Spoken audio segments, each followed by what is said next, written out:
Hello, and thanks so much for joining the Invisible Americans podcast with Jeff Madrick and Carol Jenkins. We address the travesty of child poverty here.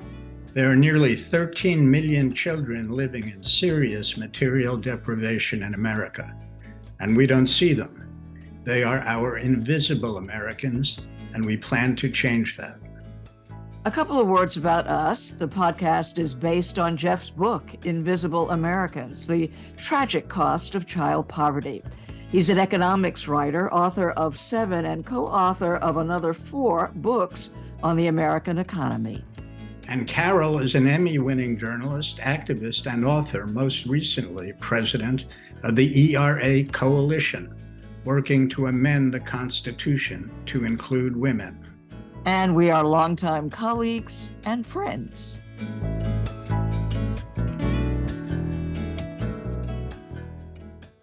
Our guests today are Connecticut Congresswoman Rosa DeLauro and Houston Food Bank President Brian Greene. They are both veteran leaders in the fight against poverty in the United States. Rosa DeLauro has fought for more than 20 years for an expanded child tax credit, unconditional cash payments to families, no matter how little the parents earn. Brian Greene's food bank feeds 1 million people a year in the Houston area, and most of those people are working. But they are working at jobs that simply don't pay enough to put adequate amounts of food on the table. We begin with Connecticut Congresswoman DeLauro. In 2021, her child tax credit wish came true. The bill she had worked on for years went into effect, and 5 million children were lifted out of poverty. It was a brief reprieve. When it was ended by Congress, the children's poverty rate rose rapidly. Characteristically, DeLauro is trying again. Here's our conversation. Thank you so much, Congresswoman DeLauro, for coming on. I called you our shero for so many years, being concerned about our children and fighting poverty. Thank you so much for being with us. Thank you. And let's set some ground rules. My name is Rosa, so let's go. You don't have to start. I wasn't baptized Congresswoman, so there we go. Well, believe it or not, I was baptized Jeffrey, probably the only person ever baptized Jeffrey. In any case, people have been fighting for an expanded child tax credit for so long and for so hard that once it passed, it was an extraordinary relief and we all celebrated. And then Congress knocked it down. What was your reaction personally to that? First of all, I have to say thank you to the two of you, though. But I think that when you write about the invisible Americans and the tragic cost of child poverty, there really is such a reality about that in terms of the economic or the financial stability, not only of the families, but the financial stability of the country. And so it's just so critically important. So I started to wage the fight on the child tax credit in 2003. It got to 18 years to get it to be a part of the American Rescue Plan. I wanted it to be permanent in that document. And then I said, no, we can't make it permanent. I said, okay, then let's do it for 5 years. And then they said, we can't do that. There's 3 years. And then it went down to 1 year. And I made the argument over and over again that this wasn't enough time in a year for one could really feel the full effect of a child tax credit, so that it could be in the position of people not wanting to tamper with it in the same way they won't tamper with Social Security. But I was told that, well, once it happens, that it's going to be so well received that nobody is going to want to change it or do it in, et cetera. Well, that's hogwash. But I tell you what, I wasn't willing to do, not to take the ball and go home. 1 year, going to take it. And so we go forward. And to get that tax credit out on a monthly basis so that could feel that right away. What's your plan now to go forward on the tax credit? My fight is still to make it permanent. And every single day, and every time I see the president or every time I talk to his staff people, I'm going to get to the point where they walk away because they know what I'm going to say as about the permanent child tax credit. But the president's budget has the tax credit in there. It is refundable. It goes at the a $3,000 level for kids 6 to 17. And it's got the $3,600 for kids that are under 6 years old. And it is until 2025. And so again, I want it permanent, but 2025 is a year when so many of the other tax credits, the tax advantages are due. So I think that gives us a chance to have some real leverage in being able to move this. And in the meantime, we're going to have to make a fight. Look, the fact of the matter, it wasn't just one Democrat that held this up. We have none of the Republicans. Republicans are not there. And if they want to do something like that, they want to take the money from Social Security. They want to put so many bells and whistles on it that it makes it impossible for people. So how do you feel about the prospects for this 2-year session of getting this done? What are the likely prospects? We don't have the numbers on the House side. We just don't have the numbers. And I suspect you still have the same problem on the Senate side here. But you know what I always find powerful is the external pressure on the institution. You're students of all of this. When the public begins to stand up and react and get to their members and tell them that this is what we want you to do.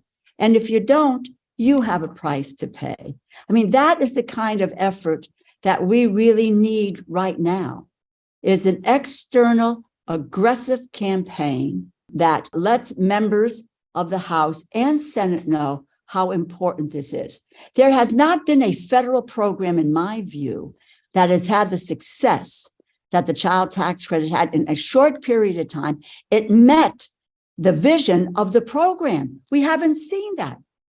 Lifting 4 million kids out of poverty, almost half of kids out of poverty. The hunger rate in the country declines. You have tangible proof. People went back to work because they could afford childcare. They bought essentials, all those naysayers, who demean people.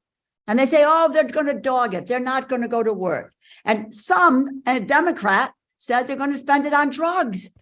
What a terrible view they have of people who are struggling every single day to make ends meet.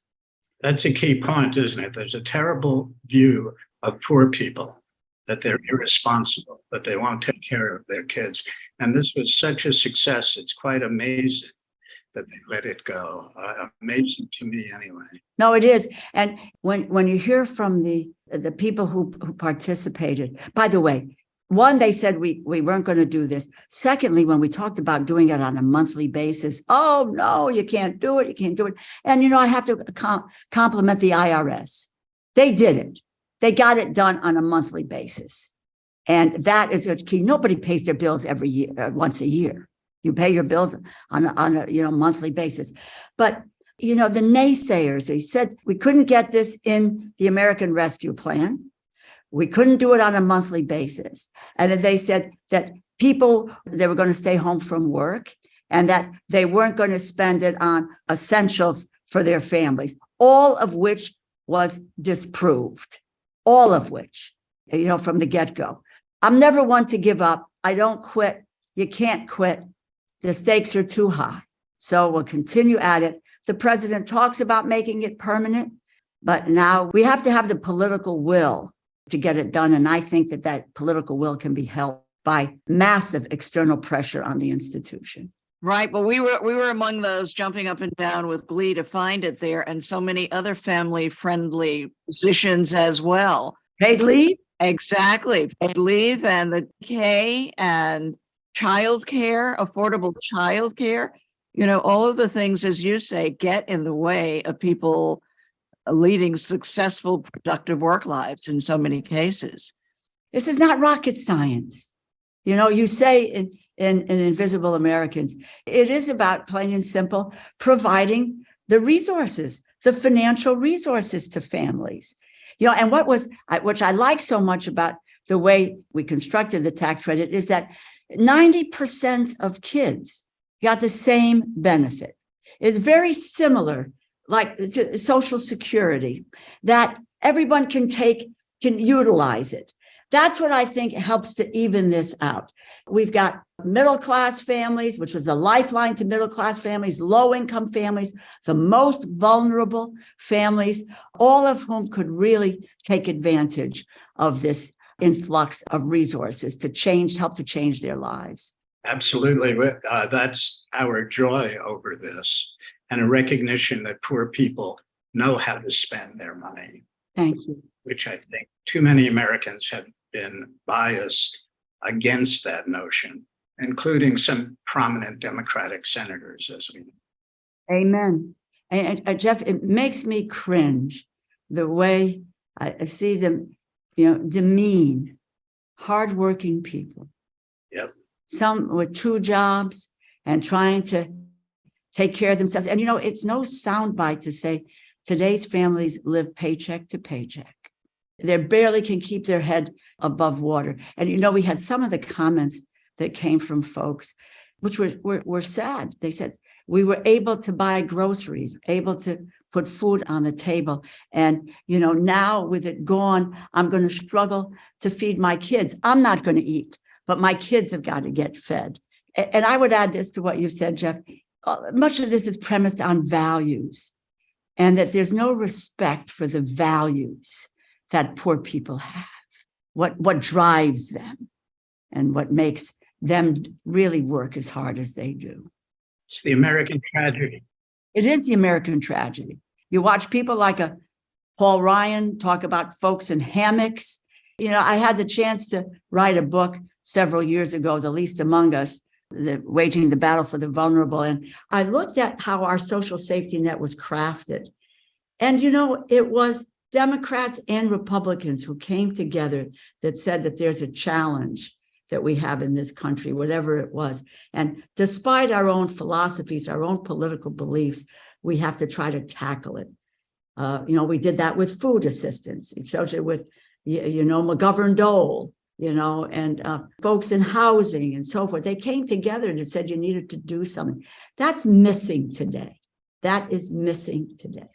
We wanted to get your reaction to a proposal that every child who is born should be given $1,000. I think they considered $1,000 bond as an investment in their future.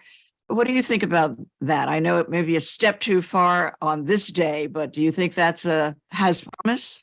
What I concluded after looking at various proposals or efforts, the thing that struck me, and again, we kind of get to with a child tax credit, a universal, assistance for people. And so that I fixed on this is, and, I think it's a good way to do it, but I'm for proposals that look to help provide guaranteed income for families. It's interesting, and, that European countries have figured this out, in many, many ways. Somehow we can't get to it. Why do you think that is? It just seems, so counterintuitive that the least financed families can't get this kind of support. I mean, it's like you're too poor to get assistance, in this country. It doesn't make any sense. That's the problem with the current child tax credit. We leave out 1/3 of families, and the lowest income families, whether they're minimum wage, families that have a large number of children, it's veterans, military families, et cetera. It's pretty extraordinary, that we would do that. The people who need it the most. When I told you I looked into the social safety net, there have been moments when the child tax credit had bipartisan support. I mean, Newt Gingrich, he talked about $1,000, then he moved it back to $500, et cetera. So there was bipartisan support. I think it's how people view the role of government and how should government step in, or should government step in to these arenas. I obviously, and you do, I believe that government plays a very strong role, that we have to, when people facing the challenges that are overwhelming. That happened to a fairly well with the American Rescue Plan. I began to listen to people in my own community saying, thank God for the federal government, the business communities. I mean, when the heck did we ever hear that? And there is a very positive role. And I think that the child tax credit for me is where it's at. But again, I've listened to the arguments that unless you put the severest restrictions on families, people just don't want to go for it. They say, no, we can't get there. We don't put the severest restrictions on the richest 0.1% of the people in this country. Like a requirement to invest in America. Bingo. They buy back their stock. We gave them a $1.7 trillion bonus here of a tax cut here. And then I've got people telling me that the child tax credit adds to the deficit. Give me a break. As you know, the European nations, many of which have something like the child tax credit, don't have restrictions on what the parents can spend on or should spend on. Right. Very careful research shows that. And yet we have Democratic senators who insist that money will be wasted. That's right. And they said to me directly, Jeff, I've had the conversation, the money will be used on drugs, hogwash. You think about childcare. State of Connecticut, it's about $15,000 to $18,000 per child. If we don't have affordable childcare, or parents can afford to send their kids to childcare, our economy will collapse. And that happened during the pandemic with women. Women were pushed out of the workforce. They didn't opt out, and they couldn't afford childcare. These are the best examples. So what did they do with that monthly benefit? They paid for childcare, and then they went to work. They didn't stay home. They went to work. Well, Rosa DeLauro, we thank you for the hard, consistent, persistent work that you've done for America's children. And we hope the American Family Act has great success this time around. And we're here to support in whatever way we can. We hope you'll come back and give us progress report. We will, and I say, I looked at that social safety net and how it was crafted, but it's time for a new social safety net. And that includes a child tax credit, equal pay for equal work. Men and women in the same job deserve the same pay, paid family and medical leave, affordable child care. These are the efforts, because the changing nature of what our families look like today, everyone is in the workforce. There's no one staying home if someone gets sick. And since men and women are in the workforce, why aren't men and women in the same job paid the same amount of money?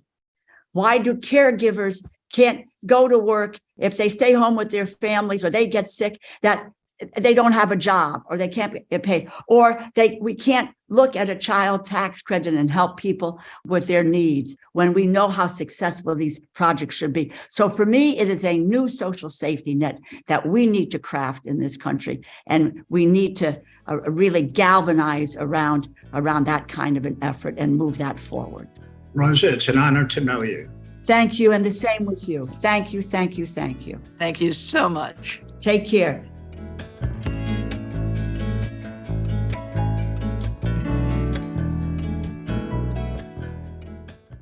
The Houston Food Bank is the largest in the United States, feeding more than 1 million people a year. Brian Greene is running a huge enterprise aimed at keeping hunger and starvation at bay. But he's faced with the fact that instead of decreasing, hunger and food insecurity continue to rise. And now inflation presents new problems. As we've seen in news reports, there are now mile-long lines at food banks, sometimes taking 9 hours to complete. Here's our conversation with Brian Greene. Brian, thank you so much for being with us today. I had the great honor of spending some time volunteering in your Houston Food Bank and was amazed by the sheer number of people, by the organization. It is like an enormous, huge warehouse full of good hope and good things that you're doing out there.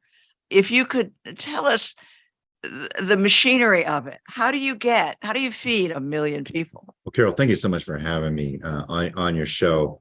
So food banks actually started, over 4 decades ago. The thinking was, if you look at how much hunger there is in America and you look at how much food waste there is in America, there's actually way more food waste than there is hunger. And I started in the early days of food banking.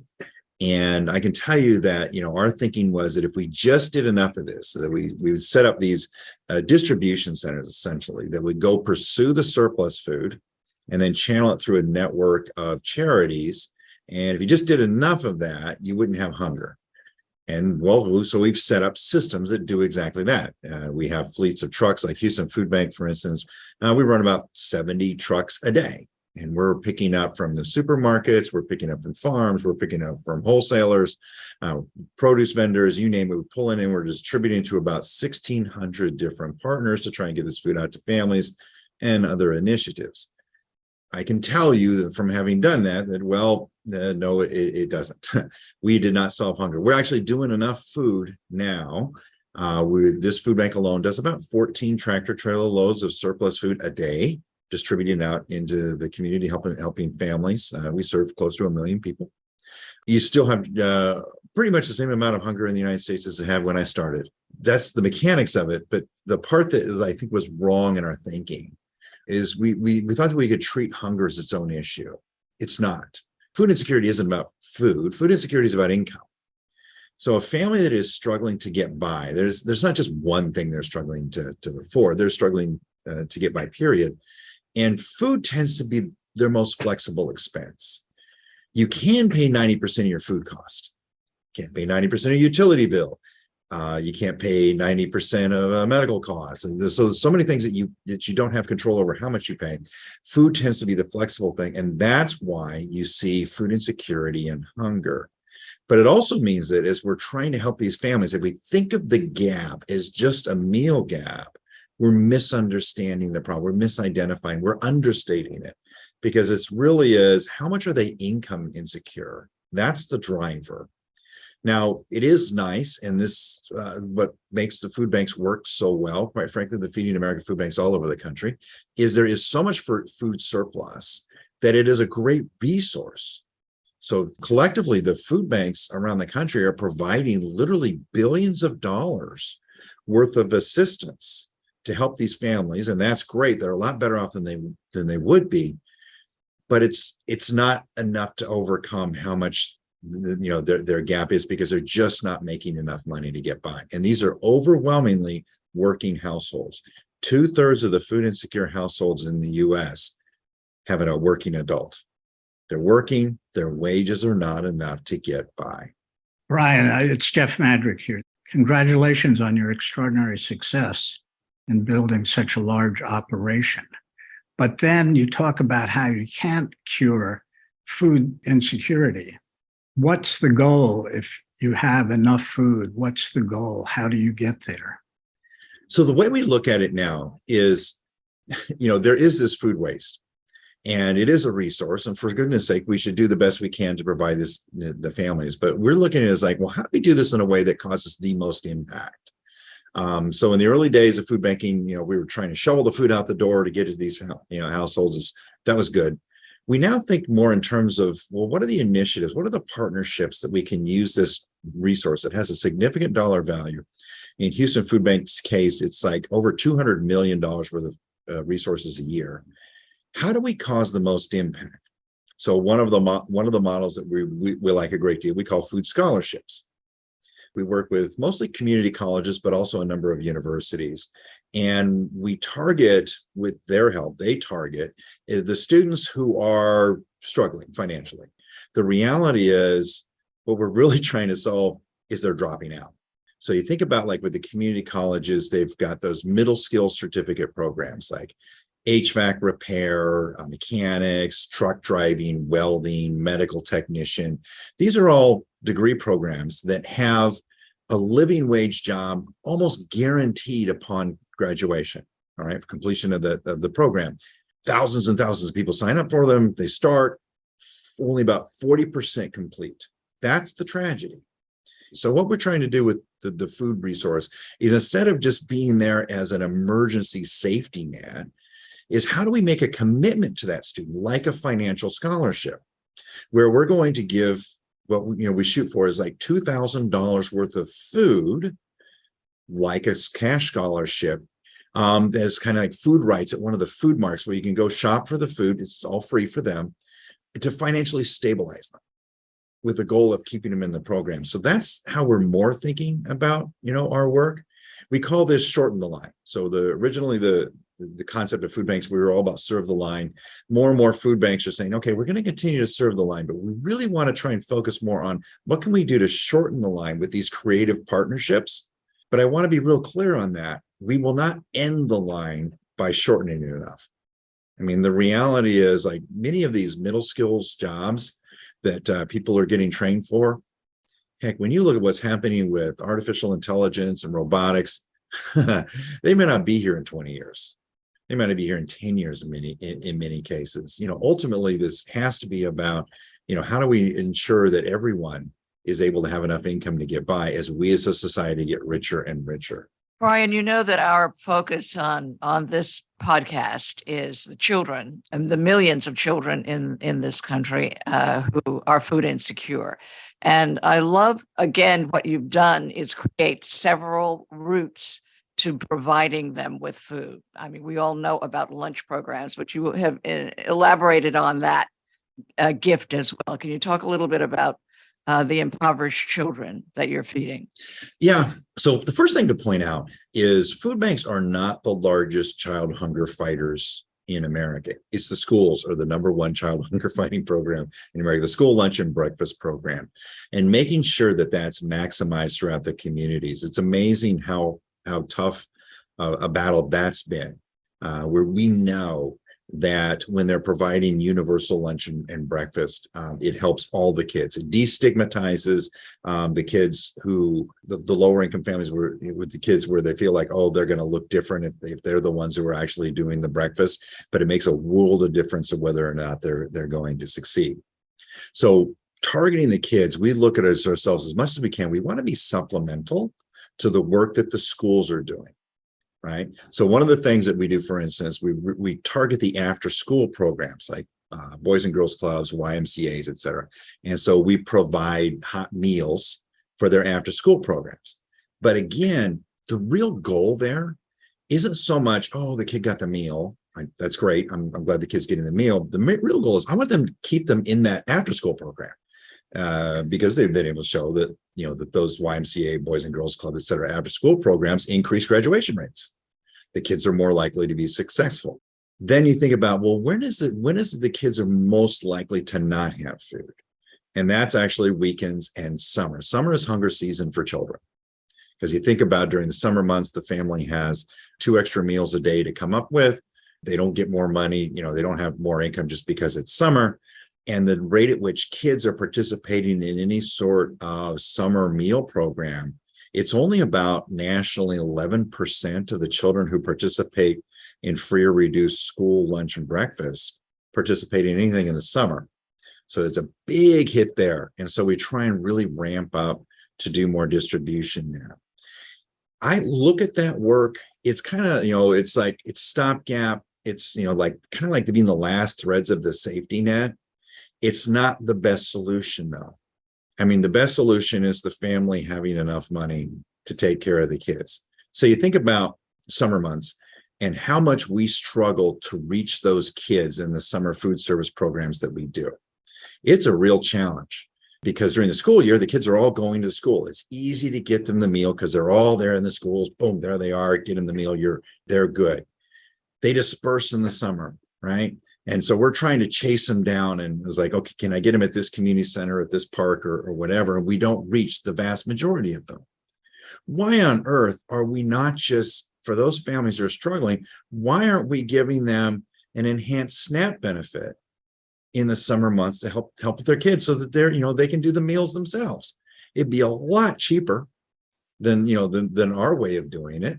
And it'd be a lot more effective at reaching all of those kids. But again, so much of it is we're not thinking of this in terms of what's the income of the family so that they're self-sustaining rather than oh, how do I piece together all these different assistance programs so that we can get them through another week?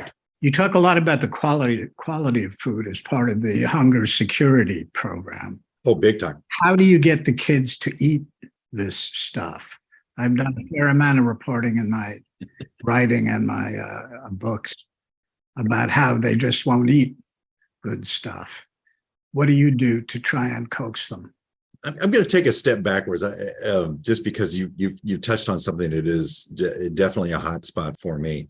You know, it really is a shame the way our food supply has evolved in the United States. You know, good nutrition is more expensive than poor nutrition. And that's kind of a double hit for low-income families. As it is, if the family is having to cut back, they're food insecure. In most cases, they don't actually go hungry. What they do is they make nutritional compromises, right? So okay, I'll do the cheaper foods. They're not as good. They may have long-term health consequences, but I'll get by. That the high processed foods have three things that you shouldn't get a lot of, but boy, do we cram them in there. And that's fats, salts, and sugar. Now our brain, craves that because our biological ancestors, boy, it was hard to get that. And so that tastes really good and it makes you, gives you a little burst of, isn't that wonderful? A little comfort food there. You feel great about it. Well, that's like a double whammy for low-income families because, if you're in an environment where you see like, oh, we're in this rich society, you see that, families are able to do all kinds of spectacular things. They have all this nice stuff. I can't afford that for my kids. What can I afford? A little bit of junk food there and a little bit of junk food there.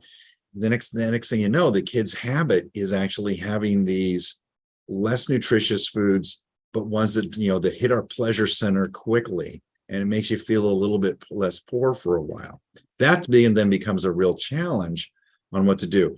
And a lot of times people think that the solution is, well, we need to educate people about, good nutrition and more courses and all that kind of stuff. It doesn't work. So what do you do? So one of our favorite partnerships is a program called Brighter Bites. It started in Houston, and they're now in a number of school systems all over the country. What Brighter Bites takes advantage of is the food bank's ability to source produce. So like in our case, 43% of our distribution is actually fresh produce. The number one surplus food that we can access these days is fresh produce. The main reason for that is what they call number twos. These are apples that are too small. These are carrots that are misshapen, cabbages that have the outer leaves don't look that good, branch abrasions on the oranges. Number twos, they're just as fresh, they're just as good, they just don't look as pretty. There's billions and billions of pounds of that. So we go and source that, right? And then we bring it in. Wow, this is something we can use. Brighter Bites then takes that produce and they then go to the schools and they say, okay, look, you agreed to do 2 8-week programs a year where you're going to do this called the CATCH curriculum. It's this nutrition education curriculum. We're going to come in and we're going to do demos and we're going to provide recipes. And then the food bank is going to provide this 30-day variety box every week. So it's like an immersion. They do it for whole classes or in some cases, the whole school at once. And they do it for 2 8-week periods. And the whole goal is basically you're just flooded and everybody around you is too. And everybody's doing this. You're getting the recipes, you're getting demos, the school's teaching the curriculum, and you're getting all this food. The goal is to flip those low-income households into being heavy produce consumers. And they have awesome numbers for that. So they generally have about a 90% utilization rate during the year. In other words, 90% of the families are actually using all the produce. Not too surprising, I'm giving them free produce. The key, though, is that at the end of the program, for the families who actually did fully utilize the produce, it's something in the neighborhood of like 70% maintain that consumption rate after it's over. So you've actually kind of turned this into a habit. This is the kind of partnerships that I was talking about, where it's like, instead of like I used to think, I'm just trying to get the food out to these families. I was like, how do I think of this as a resource to try and impact the greatest amount of change? And it isn't just on, they can get by financially, but it's like, you know what, can we change, people's health? And the answer is, well, yes, we can. We just got to be smart about it. Interesting. Who are some of the partners? Another direction that we're heavily in is working with health clinics and other healthcare providers. 80% of our health outcomes is like what's going on in our lives outside of the doctor's office. This is something where we, again, can have a lot of impact. As I said, 40% of our distribution plus is produce. I think we're going to see a day where it's 70% of our distribution is going to be produce as we do more. This is a resource that is highly relevant to healthcare providers as they're trying to get their patients to change their wellness behaviors. And so what we have is we look at it, okay, here's a resource and here's also an incentive where we say, look, I'll give you this fresh produce, we'll do variety boxes, we'll do, different distributions each week, so long as you're doing that wellness program. So like, I want to keep you in that program and I want to provide you a resource. And this is something that, our local clinic providers, they're very excited about this. Now, there's a number of Feeding America food banks around the country that are doing these kinds of partnerships. And we're just picking on the same federally qualified healthcare clinics and hospital systems, as everybody knows. You're doing all of this work. It is so admirable. And you say it is not the solution. You're not ending hunger. You're not, at the core of it is poverty. What are you telling the government, the policymakers, the nonprofits you're working with, the companies? What are you saying about ending poverty? Thank you. So the first thing I want to point out, the pandemic has been a real learning experience. And it's just, there's all kinds of lessons to be learned from it. But one of them is you look at, what was happening in the economy, during this whole period. Now, of course, when the pandemic first started, our line shot up like no hurricane ever did. Where just suddenly all of these people unemployed. Now, this is where, boom, lesson one. You look at how few resources the majority of hourly workers have, because as soon as that income was stopped, they were desperate the next day, totally living, paycheck to paycheck. The United Way tells us that like only about 40% of American households don't have $400 saved up that they can call upon in an emergency. No wiggle room, no cushion. And boy, we saw that in the pandemic, just crazy long lines. Okay.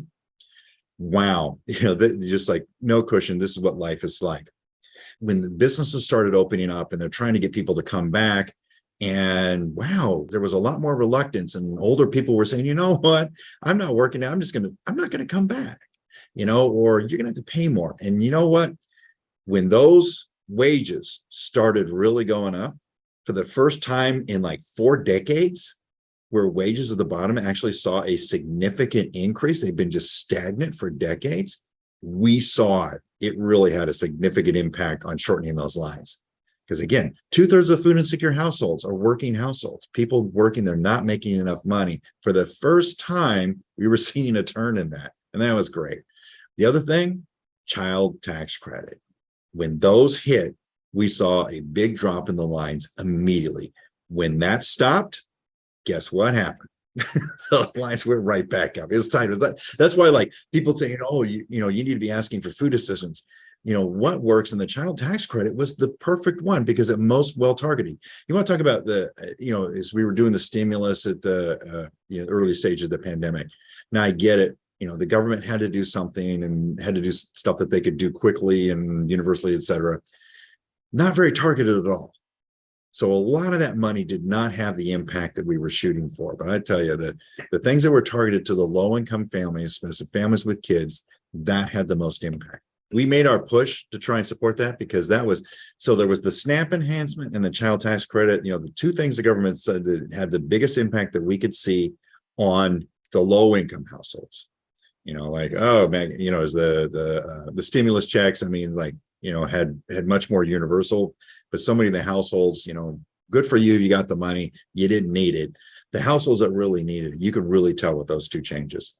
Well, Brian, you gave us the perfect closer, bringing up the child tax credit, since we've been working on that ourselves. We thank you so much. We hope we'll have you back again to talk about all of the great work that you're doing. And we hope that we will be interviewing people just about pure jobs, because I think that that's where you're pointing I know that some people not only have 1, but 2 or 3 low hourly wage jobs trying to support their families. it is way more common than people think. Right. Because, so much of employment is piecing together sub 40-hour jobs. Right. It really is. Exactly. Well, thank you so much.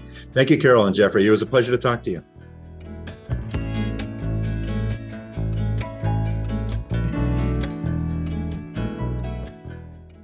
History will judge a nation's decency in various ways.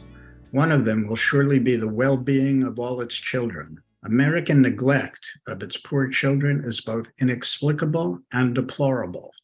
By basic measures, it has the highest child poverty rate among rich nations in the world. A generation of careful academic research has shown how damaging this has been to children's cognition, health, nutrition, and future wages. In 2021, Congress and the President adopted an enlightened program that expanded the child tax credit and made it available to almost all children, no matter their race, ethnicity, or how little their parents earned. The results were stunning, cutting the poverty rate by half. But Congress refused to renew the program. In coming months, this podcast will examine the future of the child tax credit and other key policies to protect children from the destructiveness of poverty. We are dedicated to restoring a bright and optimistic future for all children in this land long celebrated for equal opportunity. We want to thank Brian Greene and Congresswoman DeLauro, the veterans among those who fight against child poverty, for spending time with us and for their dedication to ending child poverty. If you go to our website, www.theinvisibleamericans.com, you'll find guest bios and links, as well as full transcripts and show notes of the conversations. We're adding research materials and articles on ending child poverty as we develop the site, and would love to hear your thoughts. That's www.theinvisibleamericans.com. Thanks so much for listening. We'll see you the next time.